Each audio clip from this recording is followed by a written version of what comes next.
ഒരാളെ നമ്മൾ ഗീബത്ത് പറഞ്ഞാൽ അയാളെ കണ്ട് പൊരുത്തപ്പെടിക്കണം. 60 കൊല്ലം കഅബയുടെ അടുത്ത് വെച്ച് അള്ളാഹിനോട് ദ്വാരക്കല്ല വേണ്ടത്, അയാളെ കണ്ട് പൊരുത്തപ്പെടിക്കണം.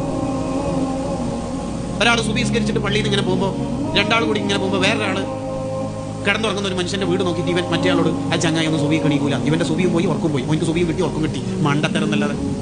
നിങ്ങൾ ആലോചിച്ചു നമ്മൾ ഈ ഭാഗത്ത് അങ്ങോട്ടേക്ക് പോകൂലേ?